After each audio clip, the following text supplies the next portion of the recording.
আমি আজকে আপনাদের এখানে আসছি, চমৎকার একটি আয়োজন, পুরা দেশে আয়োজনের একটা সুনাম আছে, কিন্তু আমি কিন্তু এত সুনাম সুখ্যাতি জেনে বুঝে আপনাদের কাছে আসি নাই। আমি আসছি এই জায়গায়, আমার কিছু ভালোবাসার ভাই আছে, এই ভাইয়েরা আমাকে বলছে আসা লাগবে। আগের দিন কোথায়, পরের দিন কোথায়, কোনো হিসাব নাই, জাস্ট বলছেন ভালোবাসার দাবিতে আমি এইটা লিখে ফেলছি। এই ভালোবাসার দুইটা ভাই আছে যারা আপনার এই জেলা, আপনার এই আশপাশটাকে পুরো পৃথিবীর কাছে এখন চিনাইছে। চেনেন? ডাক্তার নাবিল ভাইকে চেনেন? নোবেল ভাইকে চেনেন? আপনাদের সাথে মাঠে বসে ওয়াজ শুনতেছে, চিনতে পারতেছেন না? মুখ বান্ধা, গায়ে চাদর দিয়া। থাক, ডানে মানে তাকায় খোঁজার দরকার নাই। আমার চোখ আবার সাংঘাতিক আল্লাহ দান করছে। তো এই জন্য ওনার আব্বা, আমাদের যারা সভাপতি, মাহফিলের আয়োজক, তাদের প্রতি তো কৃতজ্ঞতা আছেই, কিন্তু এই ভাইদের দাবি এবং উপেক্ষা না করতে পারার কারণে আজকে আমি আমার অনেকগুলি না আসার কারণের মধ্যেও আপনাদের কাছে এসে উপস্থিত হয়েছি। আমি চাই, যেহেতু আসছি, এমন কিছু কথাবার্তা আমরা আজকে বলতে চাই, যেই কথাবার্তাগুলা যদি আমার মুখ থেকে না শোনেন এইভাবে, কোরআনের কথা তো শুনছেনই, কিন্তু এরকম সম্পাদিত রূপে আপনি এর আগে এই কথাগুলি শোনেন নাই। এই জন্য আমি চাই এই মূল্যবান সময়টুকু আমাদের প্রপার ইউজ জানি হয়, সবচেয়ে মূল্যবান ভাবে আমরা আমাদের এই কথাগুলি যেন শুনতে পারি। তার আগে জিজ্ঞাসা করব ছোট্ট দুইটা প্রশ্ন, উত্তর দিতে হবে সবাইকে আন্তরিকতার সাথে। আমার মাহফিলের কথা বলার সময় গলা ফাটায়া চিৎকার করে হইচই করে বলতে হবে না, বা আপনাকে অ্যাটেনটিভ থাকতে হবে। আপনাকে আমার কথা অন্তরের সাথে ধাক্কা লাগায়া আপনাকে উত্তর দিতে হবে। এর কারণও আপনার বাড়িতেই আছে। ট্যাপের নিচে যখন বদনা ধরেন, কলের নিচে যখন বোতল ধরেন, আপনি যদি কল একজন ঝুঁকাচ্ছে আর আপনি বোতল ভরানোর সময় গল্প করতেছেন, কলের মুখ কোথায়, বোতলের মুখ কোথায়? বোতল ভরবে তো? ভরবে তো? তো বোতল যদি না ভরে, তাহলে আমাদের এই কথাগুলাও আল্লাহর পক্ষ থেকে একটা নূর। ওই নূর নেওয়ার জন্য আপনার পাত্র যদি রেডি না হয়, ফাও ফাও আসলাম আর গেলাম, এটা শোনা হবে, কিন্তু এটা আমাকে বেনিফিটেড করবে না। আজকে আমরা আলোচনাটা আমাদের জীবনের সবচেয়ে সেরা বেনিফিটেড একটা অধ্যায়ে নিতে চাই। বলেন আল্লাহুম্মা আমিন। জিজ্ঞাসা করি আপনাদের কাছে, উত্তর দেন প্রিয় ভাইরা।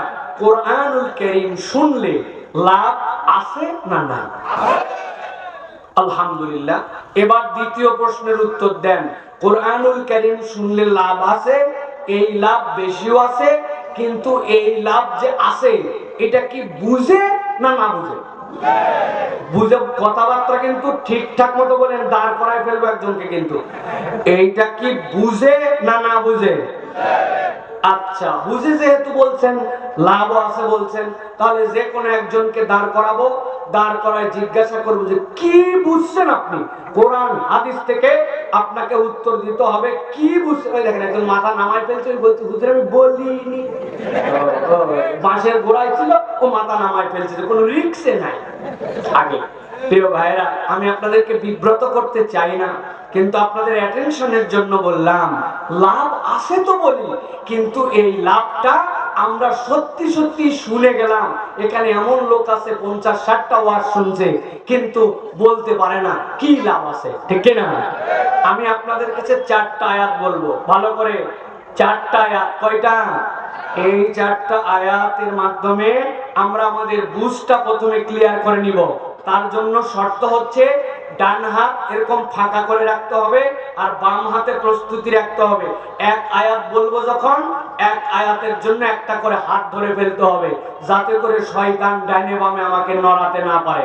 রেডি? কথা বলেন, রেডি? পেছনে যারা আছেন রেডি? চলেন তাহলে। আল্লাহ রাব্বুল আলামিন বলছেন,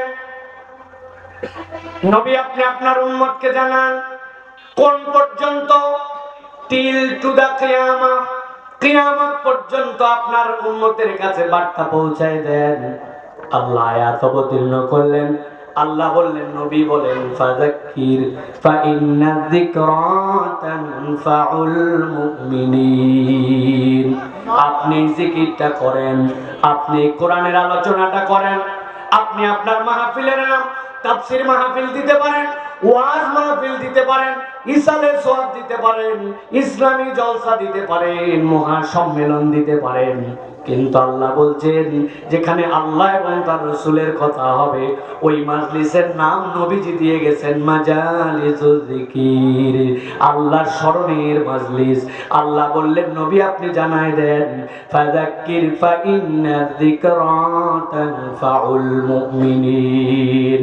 আপনি জিকির করেন, আপনি স্মরণ করেন, আমি আল্লাহ গ্যারান্টার হলাম এই জিকিরের দ্বারা আপনার উম্মত বেনিফিটেড হবে। মুফাসসিররা ব্যাখ্যা করছেন, আল্লাহ রাব্বুল আলামিন এই জায়গায় বললেন তানফাউল মুমিনিন, এই যে তানফা, নাফা মানে উপকার, আল্লাহ এই উপকারটাকে আম রাখছেন, খাস করেন নাই, কি উপকার হবে তার জন্য এইটা বোঝার জন্য। এবার চলেন 2 নম্বর আয়াতে পার হয়। আল্লাহ বলতেছেন, নবী আপনি বলেন, ওয়া মা খালাকতুল জিন্না ওয়াল ইনসা ইল্লা লিয়াবুদুন।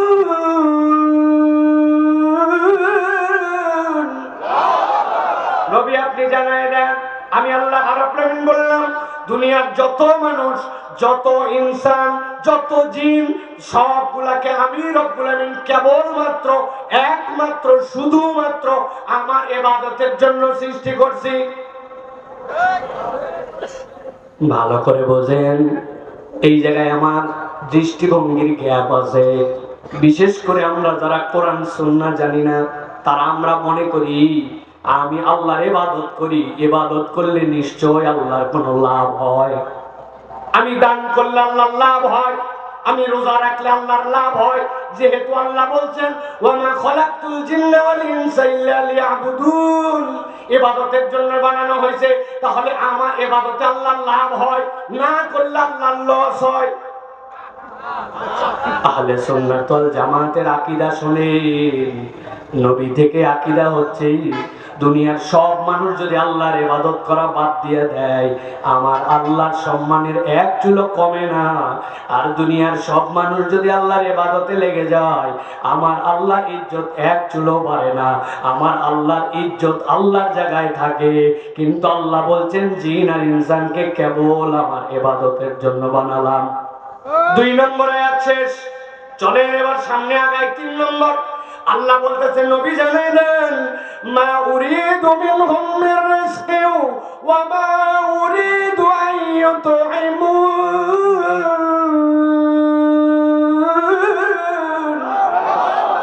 আমি আল্লাহ তোমাদের কাছে কোনো রিজিক চাই না। ঠান্ডা মাথা, আকল খোলেন।